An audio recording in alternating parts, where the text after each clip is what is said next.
வணக்கம் நண்பர்களே. பாரத பிரதமர் 10 ஆண்டுகள் இடைவெளிக்கு பிறகு மலேசியாவிற்கு பயணம் மேற்கொண்டார். 2 நாள் பயணம்.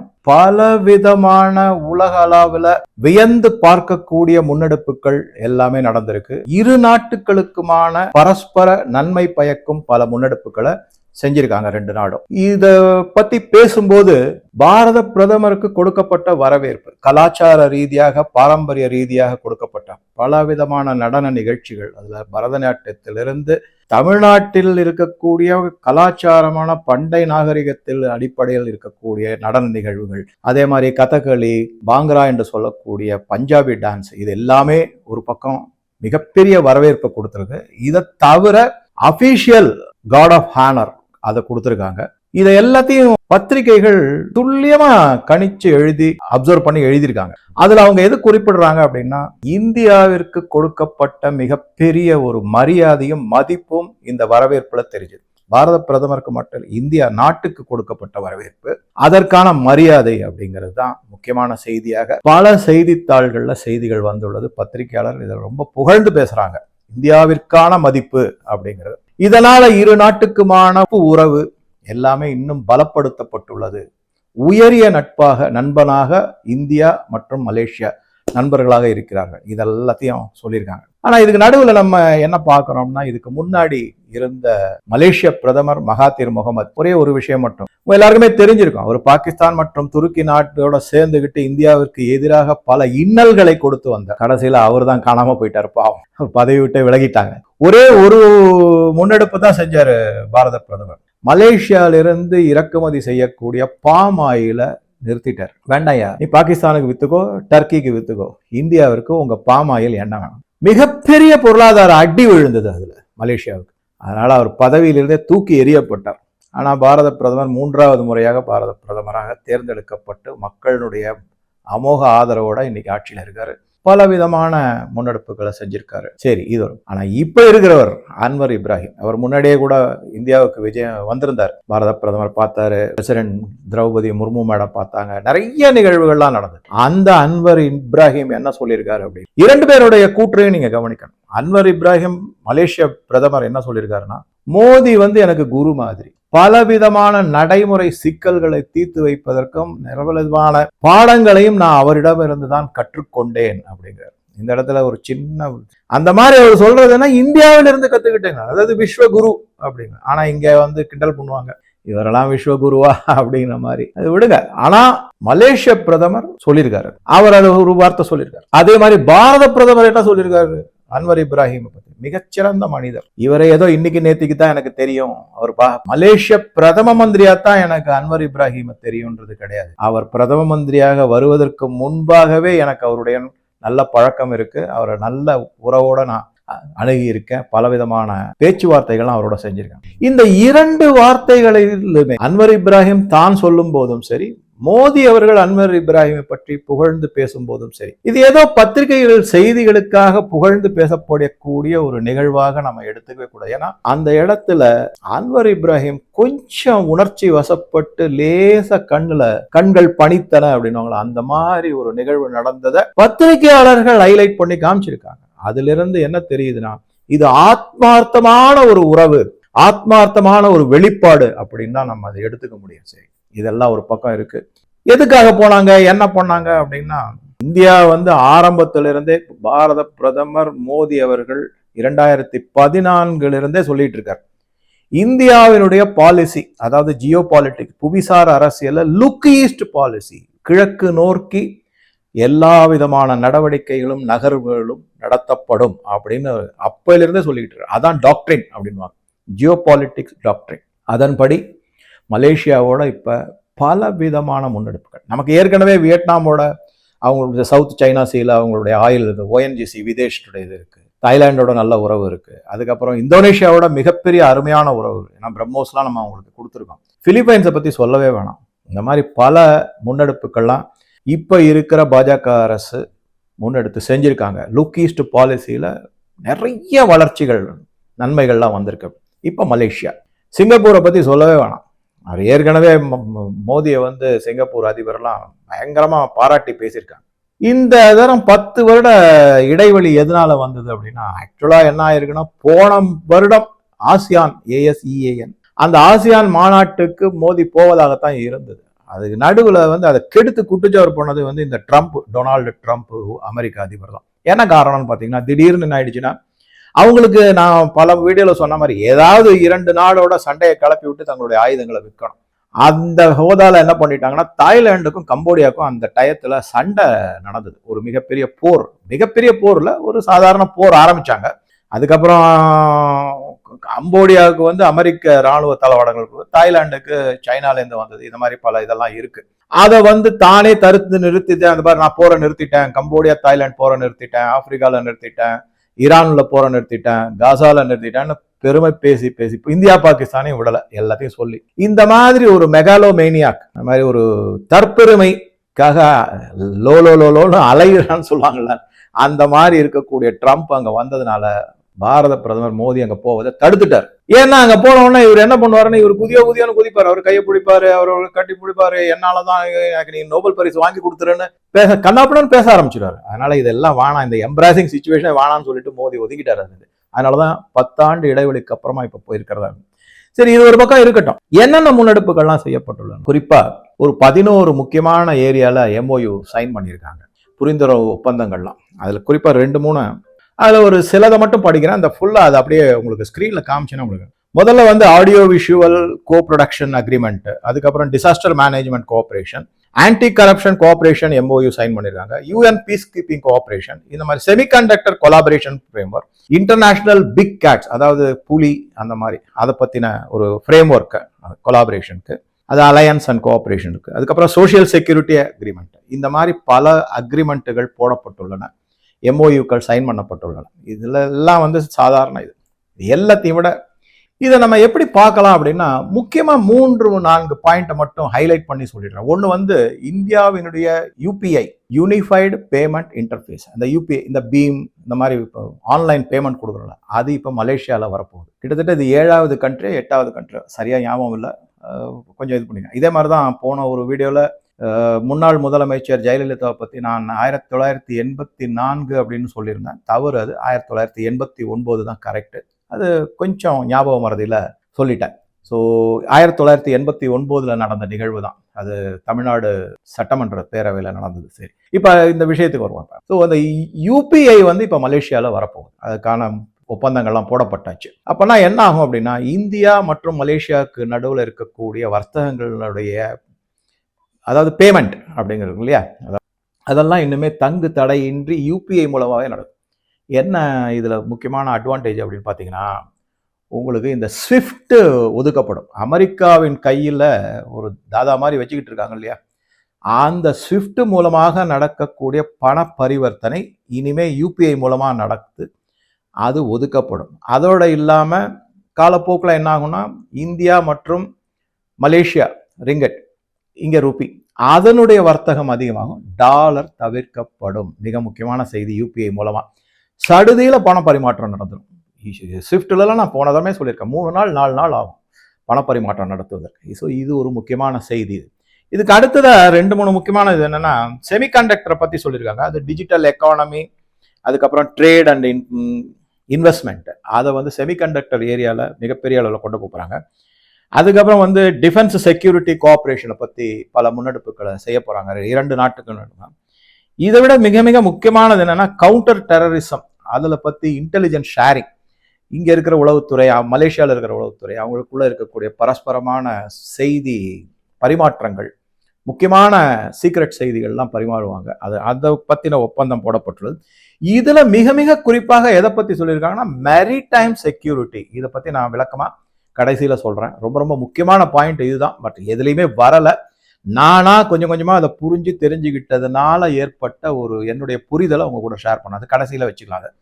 இந்த மாதிரி பல ஒப்பந்தங்கள் போடப்பட்டுள்ளது. இதுக்கப்புறமா என்ன பண்றாங்க அப்படின்னாக்கா, இந்தியாவினுடைய டயஸ்போரா அப்படின்னு சொல்லக்கூடிய இந்திய வம்சாவளி மக்கள் மலேசியாவில் வாழக்கணும். அதுல குறிப்பா பாரத பிரதமர் யாதை பத்தி ரொம்ப பெருமையோட பேசியிருக்காருன்னா, தமிழர்களையும் தமிழ் மொழியையும் பற்றி மிக பெருமையாக பேசியிருக்காரு. भारत और मलेशिया को तमिल भाषा के प्रति साझा प्रेम भी जोड़ता है।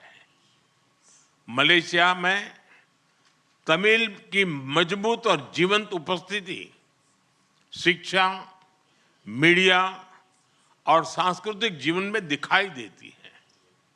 मुझे भरोसा है कि आज के ऑडियो विजुअल एग्रीमेंट से फिल्म और संगीत, विशेष रूप से तमिल फिल्में, हमारे दिलों को और पास लाएगी। தமிழ் தான் linking the world with India அப்படிங்கிற மாதிரி சொல்லியிருக்காரு. இது 2000 வருட பாரம்பரியம் மிக்க ஒரு கலாச்சாரம். பல நாடுகளில் போயிருக்காங்க. தமிழ் மொழி தான் இந்தியாவை மற்ற உலக நாடுகளோட இணைக்கிறது அப்படிங்கிற ஒரு பெருமையா பேசியிருக்காரு. அதோட இல்லாம மற்ற கம்யூனிட்டி அங்க இருக்காங்க. நார்த் இந்தியன்ஸ் இருக்காங்க, அதே மாதிரி சீக்கியர்கள் இருக்காங்க, அதுக்கப்புறம் மலையாளிஸ் இருக்காங்க. இதனால என்ன பண்ணியிருக்காருன்னா, இந்த வரவேற்பு உரையில முதல்ல ஆரம்பிக்கும் போது தமிழ்ல நல்லா இருக்கீங்களா அப்படிங்கிற வார்த்தையை சொல்லிட்டு அடுத்தது சுகம் தன்னே அப்படிங்கிற வார்த்தையும் அவர் யூஸ் பண்ணியிருக்காரு. மிகப்பெரிய வரவேற்பு கொடுக்கப்பட்டது. இதற்கு எல்லாமே மிகப்பெரிய ஒரு ஆரவாரத்தோட மோடி அவருடைய பேச்சை மக்கள் கேட்டிருக்காங்கிறது பத்திரிகை செய்திகள். இதெல்லாமே உண்மையான செய்திகள் தான்.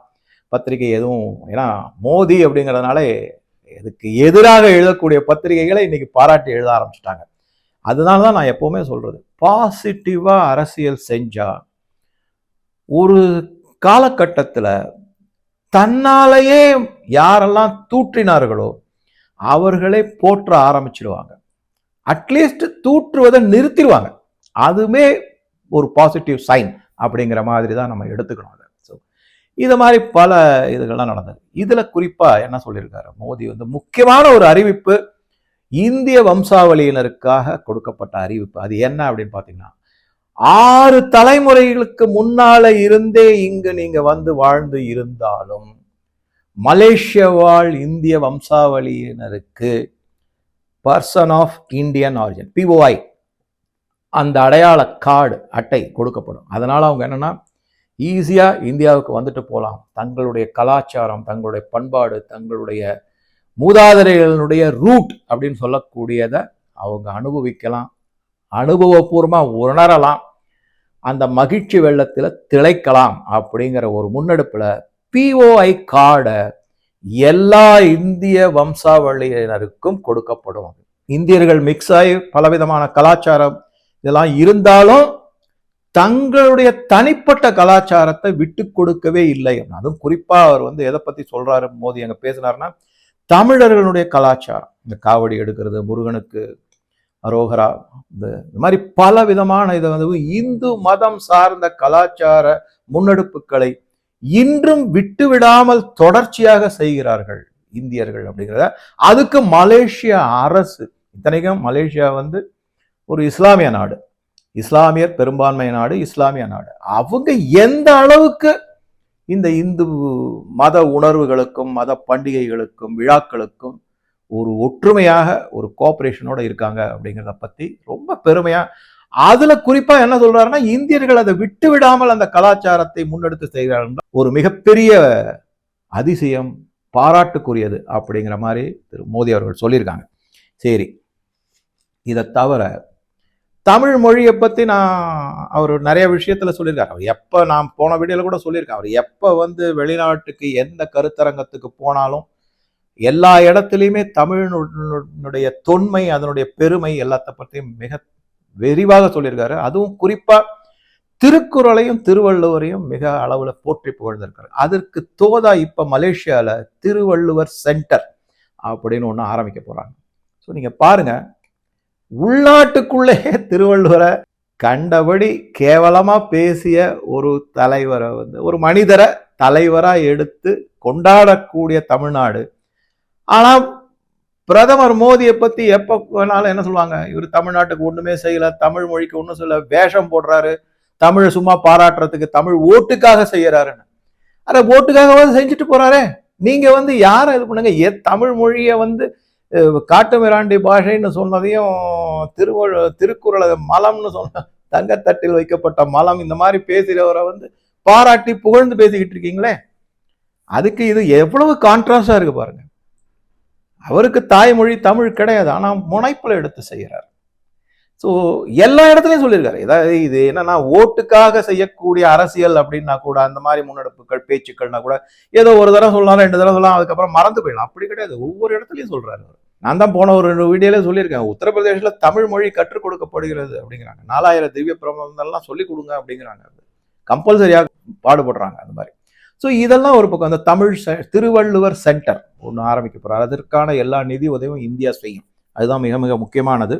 இதை எல்லாத்தையும் சொல்லிட்டு இது எதனால அப்படின்னா, ஏன் வந்து இந்தியா மற்ற பல உலக நாடுகளும் வியந்து பார்க்குகிறது, ஏன் இந்தியா மேல ஒரு நம்பிக்கை வச்சிருக்குன்னா, இந்தியா கொடுக்கக்கூடிய நம்பிக்கை தான் இந்தியாவின் கரன்சி. இதை நான் பல வீடியோல அடிக்கடி சொல்லிட்டேன். இந்தியாவை பொறுத்த வரைக்கும் ருப்பியோ வேற எதுவுமோ டாலரோ பவுண்ட் ஸ்டெர்லிங் இல்ல யூரோவோ கரன்சி கிடையாது. இந்தியாவினுடைய நம்பகத்தன்மை தான் இந்தியாவின் மிக மிக முக்கியமான currency. Trust is the currency. இதை மறக்கவே மறக்காதீங்க.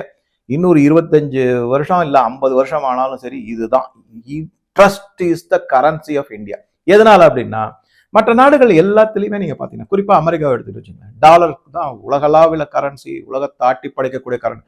ஆனா என்ன பண்றாங்க, அதனுடைய நம்பகத்தன்மை போயிடுது. நாளைக்கே டாலர் வீழ்ச்சி அடைஞ்சிச்சுன்னா எல்லாரும் தூக்கி எறிஞ்சிருவாங்க. இப்ப பாருங்க, சைனா, ஜப்பான், இந்தியா, இன்னும் பல ஐரோப்பிய நாடுகள் எல்லாருமே என்ன பண்றாங்கன்னா, அமெரிக்க ட்ரெஷரி பாண்டில் இன்வெஸ்ட் பண்ண, டாலர்ல இன்வெஸ்ட் பண்ண எல்லா பணத்தையும் வித்து தங்கமாக மாற்றி கொண்டிருக்கிறார்கள். சைனாலாம் கிட்டத்தட்ட 600-700 billion dollar treasury பாண்டை with தள்ளிட்டாங்க. Japan wait பண்ணிக்கிட்டு இருக்காங்க கொஞ்சம் கொஞ்சமா. ஏன்னா ஒரே அடிச்சு நொறுங்கிடும் பாண்டினுடைய விலை. அதனால இந்தியாவுமே வித்துருக்காங்க. வித்துட்டு கிட்டத்தட்ட 50 பில்லியன் டாலர் ஒர்த் ஆஃப் இதை வித்துட்டு அதுக்கு எதிராக தங்கத்தை வாங்கியிருக்காங்க. ஸோ இது மாதிரி அதனால நம்பகத்தன்மை டாலர் மேல போயிட்டு இருக்கு. அதோட இல்லாம அமெரிக்கா வந்து ஒரு தகுடுத்தனமா ரஷ்யா, ஈரான், அப்புறம் ஈவன் வெனிசுலா, இதெல்லாம் பல நாடுகள் மேல சாங்ஷனை போட்டு அத்தையுமே முடக்கிட்டாங்க, தங்கத்தையும் முடக்கிட்டாங்க. அதனால அந்த கண்ட்ரி மேல இருக்கக்கூடிய அமெரிக்கா மற்றும் மேற்கத்திய நாடுகள் மேல இருந்த நம்பிக்கை இழந்து போய்விட்டது. அதனாலதான் திருப்பி திருப்பி பாரத பிரதமர் சொல்றாரு, நானும் அதையே சொல்றேன், trust is the currency for India. நம்பகத்தன்மை இருக்கு, அது ஒரு முக்கியமான பாயிண்ட். இதுக்கப்புறமா நம்ம எதை பார்க்குறோம் அப்படின்னா, மலேசியாவை பொறுத்த வரைக்கும் ஆசியான்னு சொல்லக்கூடிய நாடுகள்ல ஒரு மிக முக்கியமான அங்கம் வகிக்கக்கூடிய நாடு. இந்தியாவினுடைய லுக்கீஸ் பாலிசி இப்ப மலேசியாவோட ஒன்றிணைகிறது. ஆசியான் நாடுகள்ல கிட்டத்தட்ட ஒரு 10-12 நாடுகள் எல்லாமே என்ன பண்றாங்கன்னா, வேற எந்த நாட்டையும் நம்புறதை விட இந்தியாவை தான் அதிகமா நம்புறாங்க. இதுல பல செய்திகள் வந்தாச்சு இதை பத்தி. ஏற்கனவே கூட நான் 2-3 வீடியோல சொல்லியிருக்கேன். எல்லா நாடுகளுமே இந்தியாவை நம்புற அளவுக்கு மற்ற எந்த நாடுகளுமே நம்புறது கிடையாது. குறிப்பா எதனால அப்படின்னு பாத்தீங்கன்னா, அமெரிக்காவை நம்ப முடியாது. அது வந்து தெள்ளத்தெளி. ஏன்னா எங்கேயாவது ஏதாவது தன்னுடைய அவங்களுடைய main agenda oil, pharma, arms and ammunition, இதை விற்கிறதுக்காகத்தான் அமெரிக்கா முனைப்பா இருக்குமே தவிர மற்ற நாடுகளோட பரஸ்பரமா ஒரு நல் உறவு, ஒரு வளர்ச்சி. இந்தியாவில் வந்து பாரத பிரதமர் அடிக்கடி என்ன சொல்றாரு, இந்தியா வளர்ச்சி அடைந்துட்டு வருது, கரெக்ட், நோ டவுட். ஆனா எங்களுடைய வளர்ச்சி அடுத்தவங்களுக்கு அபாயம் கிடையாது. எங்களுடைய வளர்ச்சி எங்க நாட்டுக்கு மட்டும் இல்லாம மற்ற நாட்டுகளுக்கும் நாங்க உதவி செய்யறதுக்கான வளர்ச்சியாகத்தான் நாங்க அதை பார்க்கிறோம், முன்னெடுக்கிறோம் அப்படின்னு சொல்லியிருக்காரு. அதனாலதான் வேக்சின் டிப்ளமசி இருக்கு, வீட்டு டிப்ளமசி இருக்கு. இந்த மாதிரி பல டிப்ளமசின்னு பார்க்கும்போது ஆப்பிரிக்கால வந்து வீட்டு கொடுத்துருக்கோம், ஈவன் ஆப்கானிஸ்தானுக்கு வீட்டு கொடுத்துருக்கோம், ஆப்பிரிக்கன் நாடுகளுக்கு இந்த கோவிட் சமயத்துல வேக்சின் ஃப்ரீயா கொடுத்துருக்கோம் நம்ம. ஸோ இந்த மாதிரி இருக்கும்போது அந்த நம்பகத்தன்மை, நம்ம நாட்டினுடைய வளர்ச்சி அந்த நம்பகத்தன்மையை கொண்டு வருது. அடுத்த நாட்டுக்கு அது ஒரு அச்சுறுத்தல் கிடையாது. இந்தியாவின் வளர்ச்சி அடுத்த நாடுகளுக்கு அச்சுறுத்தல் கிடையாது. ஆனா அமெரிக்காலாம் எப்படி பாக்குறாங்க, இந்தியா வளர்ந்தாலே அவங்களுக்கு அச்சுறுத்தல் பாக்குறாங்க. அதனாலதான் இங்க வந்து கைக்கூலிகளை வச்சு இந்தியாவை எந்த விதத்திலேயாவது முடக்கிடணும், இந்த பாரத பிரதமரை முடக்கிடணும், அவருடைய கண்ணியத்தை குலைக்கணும்னு இப்ப சமீபத்தில் நடந்த பாராளுமன்ற நிகழ்வுகள் எல்லாமே அப்படிதான் இருக்கு. எதை பத்தி பார்த்தாலுமே அந்த மாதிரிதான் இருக்காது. ஸோ இந்த மாதிரி இருக்கும்போது ஆசியான்ல இருக்கக்கூடிய குழுவில் இருக்கக்கூடிய நாடுகள் எல்லாமே இந்தியாவை நோக்கி ஒரு நட்போட பார்க்கிறாங்க, உறவு பாராட்டுறாங்க அப்படிங்கிறதா முக்கியமான செய்தி. ஸோ நான் முன்னாடியே சொன்ன மாதிரி இந்த தரம் மலேசியால பலவிதமான முன்னெடுப்புகள் எடுக்கப்பட்டிருக்கு. இதை தவிர என்ன சொல்லியிருக்காரு பாரத பிரதமர்னா, மிக மிக முக்கியமான ஒரு வார்த்தை, 2 வார்த்தை சென்டென்ஸ் சொல்லியிருக்காரு. ஒன்று வந்து என்ன அப்படின்னா, அவரு அன்வர் இப்ராஹிமை பத்தி சொன்னாருன்னா, அதை தவிர மிக மிக முக்கியமானது என்ன சொல்லியிருக்காரு அப்படின்னு பாத்தீங்கன்னா, நேதாஜி சுபாஷ் சந்திர போஸ் நடமாடிய பூமி இந்த மலேசியா, எங்களுக்கு அதுல ஒரு மரியாதை இருக்கு. ஏன்னா எங்க நாட்டினுடைய சுதந்திர போராட்ட வீரர் அவர் தான் இந்த நாட்டினுடைய சுதந்திரத்தை முதல்ல அறிவித்து கொடியை ஏற்றினார். அதனால நேதாஜி சுபாஷ் சந்திர போஸ் மேல எங்களுக்கு எவ்வளவு மரியாதை இருக்கோ, அதனால அவர் நடமாடி இந்த பூமியின் மீதும் எங்களுக்கு அபரிமிதமான மரியாதையும் மதிப்பும் இருக்கு அப்படின்னு. இதுக்கு அடுத்தது ஒரு முக்கியமான செய்தி என்ன சொன்னா, இது ரொம்ப ரொம்ப முக்கியம், பொருளாதாரம் சார்ந்தது. From third world country to third economic power house is India. மூன்றாம் உலக நாடுகள் அப்படிங்கிற தரம் இருந்தது. வளர்ந்து வரக்கூடிய நாடுகள் தேர்ட் வேர்ல்டு கண்ட்ரின்னு சொல்லுவாங்க. வெஸ்டர்ன் கண்ட்ரிஸ்லாம் அப்படிதான் சொல்லுவாங்க, இன்னும் வளர்ச்சியே அடையல, ஒன்றுத்துலையுமே உருப்படலை அப்படிங்கிற மாதிரி. அங்க இருந்து நாங்க இப்ப மூன்றாவது பொருளாதாரத்துல இடம் பிடிச்சிருக்கோம் அப்படின்னு. அது ஒரு மிகப்பெரிய, ஒரே சென்டென்ஸ்ல ஒரு 10 பக்கத்துக்கான செய்தி அதுல அடங்கியிருக்கு. எப்படி பாரதம் வளர்ச்சி அடைந்து வருகிறது, நீங்க இங்க முதலீடு செய்வதற்கான சரியான நேரம் இது, பாதுகாப்பான முதலீடு, இருவரும் சேர்ந்து முன்னேறலாம், வளர்ச்சி அடையலாம் அப்படிங்கிற பல செய்திகள் பல விதத்துல, டிஃபென்ஸா இருக்கட்டும், இண்டஸ்ட்ரியல், அதர் ஆட்டோமொபைல்ஸ், செமிகண்டக்டர், எதா இருந்தாலும் சரி, இந்தியாவில் நிறைய வாய்ப்புகள் மலேசியாவுக்கு இருக்குங்கிறது தான் அதனுடைய உள்ளர்த்தமா இருக்கு. கடைசியா நான் எங்க வந்து அதை பத்தி சொல்ல போறேன் அப்படின்னா, இந்த மேரிடைம் செக்யூரிட்டி அப்படிங்கிறத பத்தி என்னுடைய புரிதல், அதாவது அவர் என்ன சொன்னாரு மோடி அவர்கள் அப்படின்னா, இந்தியாவிற்கு கிழக்கே மலேசியா இருக்கு, நடுவுல கடல். அதே மாதிரி மலேசியாவுக்கு மேற்கே இந்திய பார்டர் இருக்கு, அதுக்கு நடுவுல கடல் இருக்கு, அரேபியன் சி இருக்கு, அதுக்கப்புறம் மலாக்கா ஸ்ட்ரெயிட் இதெல்லாம் வருது. இதுல குறிப்பா எதை பத்தி சொல்லியிருக்காருன்னா, மலேசியாவில் இருக்கக்கூடிய மலாக்கா ஸ்ட்ரெயிட்டை பத்தி, அதே மாதிரி இந்தியாவில் இருக்கக்கூடிய, இது அவர் சொல்லல, இது நானா அவர் ஒரு கோடிச்சு காமிச்சு, எப்படி வந்து third world country to third place in எக்கானமின்னு சொன்னாரோ அதுல இருக்கிற அர்த்தத்தை நான் எப்படி புரிஞ்சுக்கிட்டேனோ அது மாதிரி இது இரண்டு நாடுகளுக்கும் நடுவுல இருக்கிற கடல் சார் பகுதிகளை நாம தான் கண்காணிக்கணும் அப்படின்னு சொல்றாரு. எப்படி? இப்ப அந்தமான் நிக்கோபார் ஐலாண்ட், அதுல கலாத்தியா பேல வருது, கிரேட்டர் நிக்கோபார்ல கலாத்தியா பேல வந்து மிகப்பெரிய ஒரு துறைமுகம் கட்டப்பட போகுது. அதே மாதிரி மலேசியாவுக்கு வந்து மலாக்கா ஸ்ட்ரெயிட் இருக்கு. ஸோ இந்த மலாக்கா ஸ்ட்ரெயிட் தான் உலகத்துல கடல் வர்த்தகத்துல 80% இந்த மலாக்கா ஸ்ட்ரெயிட் வழியா தான் போகுது. சைனாவுக்கு கிட்டத்தட்ட 90% ஆயில் மற்றும் எரிவாயு எல்லாமே அது வழியா தான் போகுது, மற்ற எக்ஸ்போர்ட் எல்லாமே அது வழியா தான் போகுது. ஆனா சைனாவை பொறுத்த வரைக்கும் என்னன்னா ஒரு அடாவடித்தனமான இது. என்ன அடாவடித்தனம்? சவுத் சைனா சி ஃபுல்லும் எங்களோட, உங்களுக்கு எக்ஸ்க்ளூசிவ் எக்கனாமிக் ஜோனே கிடையாது, மற்ற நாடுகளுக்கு, அங்க இருக்கிற ஆசியான் குழு நாடுகளுக்கு கிடையாது, எல்லாமே என்னோடது. இந்த ஒரு அடாவடித்தனம் மற்ற எந்த ஆசியான் நாடுகளுக்கும் பிடிக்கல. இந்த இடத்துல தான் மலாக்கா ஸ்ட்ரெயிட் யார் பக்கத்துல இருக்குன்னா மலேசியா பக்கத்துல தான் இருக்கு. அதுக்கு அடுத்ததா இமீடியட்டா நம்ம எதை பார்க்கிறோம்னா, உடனடியா இப்ப வரக்கூடிய நிக்கோபார் ஐலாண்ட்ல இருக்கக்கூடிய மிகப்பெரிய ஒரு துறைமுகம். இந்த இரண்டுக்கும் நடுவில் இருக்க கடல் பகுதியை உங்க சைட்ல இருந்து நீங்க, எங்க சைட்ல இருந்து நாங்க, 2 பேரும் கூட்டாக கண்காணித்து நமது கட்டுப்பாட்டுக்குள்ள வச்சிருப்போம். இங்க சைனாவுக்கு இடம் கிடையாது, அமெரிக்காவுக்கு இடம் கிடையாது. அவங்க சொல்லிட்டு இருப்பாங்க. இப்ப செயின்ட் மார்டின் ஐலாண்ட்ல வந்து நான் போன ஒரு வீடியோல பங்களாதேஷை பத்தி சொன்ன போது சொல்லியிருந்தேன், பே ஆஃப் பெங்கால், வங்கக்கடல் மற்றும் இந்தியன் ஓஷன் ரீஜன் IOR எல்லாத்தையும் தன்னுடைய கட்டுப்பாட்டுக்குள்ள கொண்டு வரணும்னு அமெரிக்கா முனைப்பா இருக்கு. இப்ப இங்க வந்து என்ன முக்கியமான இந்த ஸ்ட்ராட்டஜிக் பாயிண்ட் அப்படிங்கிறது, இந்த கடல் சார் பகுதி, குறிப்பா மலாக்கா ஸ்ட்ரெயிட், இந்தியா மற்றும் மலேசியாவினுடைய கூட்டு முயற்சியின் கட்டுப்பாட்டுக்குள்ள வரும்.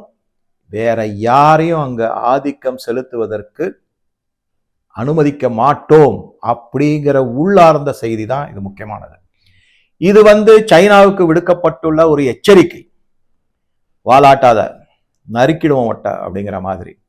அதே மாதிரி அமெரிக்காவுக்கும், நீ குவாடுன்னு சொல்லு, என்ன வேணா சொல்லு, உனக்கு நேரம் கிடைக்கும் போதெல்லாம் இந்தோ பசிபிக், தோதா இருக்கும்போது இந்தோ பசிபிக் இல்லைன்னா ஏசியா பசிபிக்னு சொல்ல வேண்டியது. எப்ப தோதா இல்லையோ அப்ப ஏசியா பசிபிக், எப்ப தோதா இருக்கோ அப்ப இண்டோ பசிபிக். ஆக மொத்தம் நம்ம வந்து இண்டோ பசிபிக் ரீஜன் தான். அந்த மாதிரி இந்த இடத்துல இந்தியா ஒரு ஆளுமை மிக்க, அதே நேரத்தில் மற்ற நாடுகளுக்கு அச்சுறுத்தல் இல்லாத ஒரு நாடாக இருப்பதாக இதை நாம எடுத்துக்கணும் அப்படிங்கிறதா முக்கியமான செய்தி. சார், நடுவில் இந்தோனேஷியா இருக்கு. இந்தோனேஷியா எப்பவுமே இந்தியா பக்கம் தான். அதுவும் ஒரு இஸ்லாமிய நாடாக இருந்தாலும் இந்தோனேஷியா இந்தியாவின் பக்கம் தான் நிற்கிறது. ஜகார்த்தா ஐலாண்டு வந்தா கூட நடுவில் என்னதான் ஆனாலும் இந்தியா கூட மிக மிக நல்லுறவு இருக்கு. ஆக மொத்தம் என்ன ஆகும்னா, எப்பவுமே ஒன்று நல்லா புரிஞ்சுக்கணும்.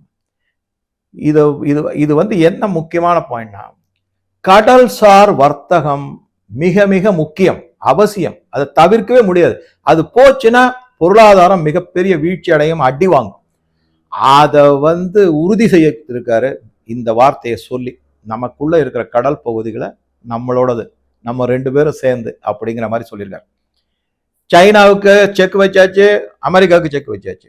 இதே மாதிரிதான் துருக்கிக்கும் செக் வச்சாரு. எங்க சைப்ரஸோட ஒப்பந்தம் போடப்பட்டு மத்திய தரைக்கடல்ல துருக்கிக்கு சரியான ஒரு செக் அப்படின்னு வச்சிருக்கு. இதெல்லாம் பார்க்கும்போது நமக்கு என்ன தெரியுது அப்படின்னா, பழையபடி இந்த 3 டி எடுத்து நான் பேசுறேன் உங்ககிட்ட. என்ன டி அப்படின்னு பாத்தீங்கன்னா, ஒண்ணு வந்து டிப்ளமசி, உறவு, இரு நாட்டுக்குமான உறவு, டிப்ளமசி, பேச்சுவார்த்தை எல்லாம். அதுக்கு அடுத்தது டெவலப்மெண்ட், அதோட கம்பைன் பண்ணின டயஸ்போரா. ஏன்னா மிகப்பெரிய பங்காற்றிருக்காங்க மலேசியாவினுடைய வளர்ச்சிக்கு இந்திய வம்சாவளியினர். ஸோ டிப்ளமசி, டெவலப்மெண்ட், டயஸ்போரா, இதை அப்படியே கம்பைன் பண்ணி பல முன்னெடுப்புகளை கொண்டு வரதுக்கான வெரி வெரி ஸ்ட்ராங் ஃபவுண்டேஷன் போடப்பட்டுள்ளது, மிக உறுதியான அடித்தளம் அமைக்கப்பட்டுள்ளது அப்படிங்கிற செய்தி தான் மிக மிக முக்கியமானது நமக்கு தெரிய வருது. இவர் இந்த மாதிரிலாம் செஞ்சுக்கிட்டு இருக்காரு. பாரத பிரதமர் என்ன பண்றாங்க இப்ப, இதனால சைப்ரஸ், இது இட்டாலி ஒத்துக்கிட்டு இருக்காங்க. IMEEC, India middle east European economic corridor, அது வருது. அது எல்லாமே இதுல உறுதி செய்யப்பட்டுள்ளது. இந்த பக்கம் மலாக்கா ஸ்ட்ரைட் வழி எல்லாம் முடிஞ்சு போச்சு. நமக்கு உறுதியான ஒரு நிலைப்பாடு, நாட்டினுடைய வளர்ச்சி, நாட்டினுடைய நன்மை எல்லாத்தையும் பாரத பிரதமர். ஆனா இங்க இருக்கிறவங்க என்ன சொல்லுவாங்க, அவர் ஏதோ சும்மா ஊர் சுத்திட்டு வராரு, கோட்டு போட்டுக்கிறாரு, அதை பண்றாரு, இதை பண்றாரு, இவ்வளவு செலவு பண்றாரு. உடனே ஒரு RTIல மோடி அவர்கள் வெளிநாடு சென்ற பயணங்களுக்கு எவ்வளவு செலவு அப்படின்னு ஒரு அதை வச்சுட்டு என்ன பண்ண போறாங்கன்னு தெரியல. அதனால வந்திருக்கிற நன்மையை யாராவது RTI மூலமா யாராவது கேட்டிருக்காங்கன்னு சொல்லுங்க. அது கேட்க மாட்டாங்க. இந்த மாதிரி ஏதாவது குசும்புத்தனமா ஏதாவது காசிப்புக்காக செய்யறது தான், அதுதான் செஞ்சுக்கிட்டு இருப்பாங்க. இவர் ஒரு பக்கம் இந்த மாதிரி செஞ்சுக்கிட்டு இருக்கும்போது அவர் பாட்டுக்கு தன்னுடைய கடமையை செஞ்சுக்கிட்டு இருக்காரு. பாராளுமன்றம் ஒரு பக்கம் நடந்துகிட்டு, இவர் பாட்டுக்கு ஒரு பக்கம் வெளிநாடு போய் தன்னுடைய கடமையை செஞ்சுட்டு வந்திருக்காரு இந்திய நாட்டுக்காக. ராகுல் காந்தி எதிர்கட்சி தலைவர் என்ன செஞ்சுக்கிட்டு இருக்காரு நீங்க பாருங்க. இந்த பாராளுமன்றத்தோட கூட்டத்துல தொடர்லயே என்ன பண்ணிருக்காரு நீங்க பாருங்க. முதல்ல வந்து ஜெஃப்ரி எப்ஸ்டீன் கேஸை பத்தி எடுத்தார். அதை பத்தி விவாதிக்க வேண்டிய அவசியம் இல்லைன்னு அதுக்கான சில விளக்கங்கள்லாம் கொடுக்கப்பட்டது. இந்த இடத்துல அதை பத்தி பேசணுங்கிறாரு. ஐயா, இது மோஷன் ஆஃப் தேங்க்ஸ். அதை பத்தி உடனே என்ன பண்ணாரு, மனோஜ் முகுந்த் நர்வானேயோட புஸ்தகத்துல இந்தியா சைனா வார்ல மோடி அரசு சமரசம் செய்து கொண்டார்கள், சரியான உத்தரவுலாம் பிறப்பிக்கப்படவில்லை, அதை பத்தி ஒரு பேச்சு. அப்புறம் அந்த புக்கே வெளிவரல. இப்ப சமீபத்துல நான் பார்த்தேன், அது வந்து எப்படி வந்து ஒரு இந்த கான்ஸ்டிடியூஷன் ஒரு ரெட் கலர்ல ஒரு புக் வச்சிருப்பாரு. அதை பிரிச்சு பார்த்தீங்கன்னா எல்லாமே வெள்ளத்தாளா இருக்கும், அதுல பிரிண்டே இருக்காது, வெறும் காலி புத்தகம். அதே மாதிரி இப்ப இந்த மனோஜ் நர்வானே எழுதின அந்த புஸ்தகத்துல, அவருடைய புத்தகத்துல எல்லாமே காலி பக்கமா இருக்குங்கிற வீடியோலாம் வேற வந்திருக்கு, போட்டோஸ் எல்லாமே வந்திருக்கு. ஆக மொத்தம் வெளில கவர் மட்டும்தான் என்னுடைய புத்தகம், அதனுடைய அட்டையில மட்டும்தான் இருக்கு, மற்றபடி உள்ளுக்குள்ள ஒண்ணுமே இல்லைங்கிறதையும் ப்ரூவ் பண்ணியிருக்காங்க. இது ஆச்சு. எல்லாத்துலயுமே அவருக்கு தோல்வி முகமா வந்துகிட்டே இருக்கும்போது தான் இந்த ஒரு கீழ்த்தரமான காங்கிரஸ் பெண் எம்பிக்களை வச்சு மோடிய தாக்குதலுக்கு நடத்தி இது உலக அளவுல இந்தியாவின் கண்ணியத்தையே குறைப்பதற்கான நடைமுறைகளை எல்லாம் எடுத்தாரு. நான் போன வீடியோல சொன்ன மாதிரி இப்ப என்ன பண்ணிருக்காங்கன்னா, ஓம் பிர்லா பேர்ல நோ கான்பிடன்ட் மோஷன் கொண்டு வர போறாங்கன்னு சொல்லி படிச்சேன் நான். அது இன்னும் ஃபுல்லா ஃபர்தரா டீட்டெயில் படிக்கணும், பார்க்கலாம். ஸோ ஆக மொத்தம் ஒரு தலைவர், இந்திய நாட்டின் தலைவர் இந்தியாவுக்காக உழைச்சிக்கிட்டு இருக்காரு, பாடுபட்டுக்கிட்டு இருக்காரு. இன்னொரு பக்கம் ஒரு எதிர்கட்சி தலைவர் 54 வயது இளைஞர், அவர் வந்து ஒரு மிக மிக கீழ்த்தரமான ஒரு கேள்வி கூட மக்கள் நலன் சார்ந்ததோ இந்த நாட்டு நலன் சார்ந்ததோ எந்த விதமான பிரச்சனையையும் பாராளுமன்றத்தில் அவர் பேசினதும் கிடையாது, கேள்வி கேட்டதும் கிடையாது. இந்த மாதிரி உப்பு போறாத விஷயம், தகாத விஷயங்கள் இதில் பற்றி தான் பேசிட்டு இருக்காரு. நேர விரயம், மடை மாற்றி இந்த பாராளுமன்றத்தை முடக்குவது, எதுவுமே நடக்க விடாமல் செய்வது தான் ராகுல் காந்தியோட தலையாய கொள்கையா இருக்கு. ஸோ இந்த வீடியோவில் பாரத பிரதமர் மலேசியாவுக்கு ஏதோ சும்மா போயிட்டு வந்தாருன்னு நினைக்காதீங்க. பலவிதமான முன்னெடுப்புகள் இருக்கு, நன்மைகள் இந்தியாவிற்கு இருக்கு. குறிப்பா என்னுடைய பார்வையில மற்ற எல்லாம் ஒரு சாதாரண நிகழ்வாக நான் பார்த்தா கூட, முக்கியமா இந்த பாதுகாப்பு, மெரின் செக்யூரிட்டியில நான் சொன்ன முக்கியமான இது, மலாக்கா ஸ்ட்ரெயிட்டை எப்படி இந்தியாவும் மலேசியாவும் தங்களுடைய கட்டுப்பாட்டுக்குள்ள கொண்டு சைனா, அமெரிக்கா போன்ற நாடுகளை தூக்கி எறிய போறாங்க அப்படிங்கிறது தான் என்னுடைய பார்வையில மிக மிக முக்கியமான செய்தி. ஸோ உங்க கருத்துக்களை பதிவிடவும் நன்றி, வணக்கம்.